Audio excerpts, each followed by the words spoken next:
Scam memang sering digunakan dalam media tanam karena manfaatnya yang meningkatkan aerasi. Namun, dalam penanaman awal bougainville, scam, terutama scam mentah, dapat menimbulkan berbagai masalah seperti jamur, busuk akar, dan kekurangan nutrisi. Oleh karena itu, lebih baik menggunakan campuran media tanam yang lebih stabil, seperti tanah gembur, pasir, dan pupuk kandang matang. Dengan media tanam yang tepat, bougainville akan tumbuh lebih sehat dan berbunga lebih cepat. Bougainville adalah salah satu tanaman hias yang populer karena keindahan warna bunganya yang mencolok dan daya tahannya terhadap lingkungan yang panas. Namun, dalam menanam bougainville, ada beberapa hal yang perlu diperhatikan agar tanaman tumbuh sehat dan berbunga lebat.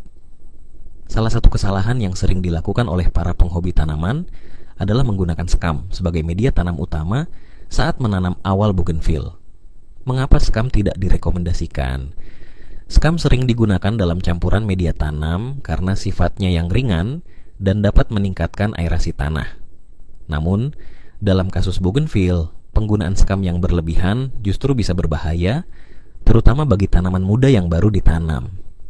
Berikut adalah beberapa alasan mengapa scam dapat berdampak buruk bagi pertumbuhan awal bougainville.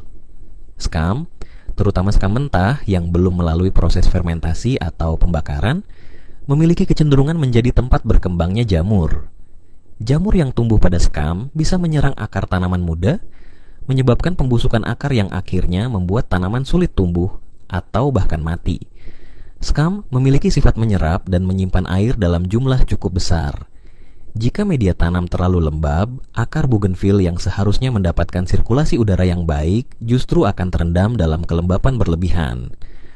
Kondisi ini dapat memicu munculnya penyakit akar seperti busuk akar yang disebabkan oleh jamur patogen.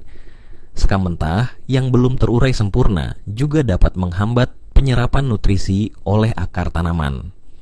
Hal ini terjadi karena scam cenderung menarik nitrogen dari tanah selama proses dekomposisi yang mengakibatkan defisiensi nitrogen pada tanaman.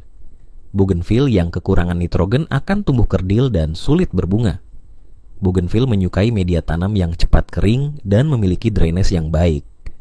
Penggunaan scam yang terlalu banyak dapat menghambat drainase karena scam bisa menjadi media yang terlalu kompak dan menyimpan air dalam jangka waktu lama. Ini sangat berisiko bagi bougainville yang lebih suka kondisi tanah yang lebih kering. Solusi media tanam yang lebih baik agar bougainville tumbuh sehat sejak awal penanaman, ada beberapa alternatif media tanam yang lebih baik dibandingkan scam. Gunakan tanah subur yang gembur sebagai media dasar. Tambahkan pasir untuk meningkatkan drainase dan mencegah tanah menjadi terlalu padat. Campurkan pupuk kandang yang sudah matang untuk menyediakan nutrisi yang dibutuhkan tanaman. Jika tetap ingin menggunakan scam, pilihlah scam bakar, scam arang, yang sudah steril. Scam bakar memiliki sifat lebih poros, lebih steril, dan tidak mudah menjadi tempat tumbuhnya jamur. Campurkan scam bakar dengan tanah dan pasir untuk hasil yang lebih baik. Jangan terlalu sering menyiram bougainville, terutama saat awal penanaman. Pastikan media tanam sudah mulai mengering sebelum disiram kembali agar akar tidak tergenang air. Jika menanam di pot, pastikan pot memiliki lubang drainase yang cukup agar air tidak menggenang. Gunakan pecahan genteng atau batu kecil di dasar pot untuk membantu aliran air lebih lancar.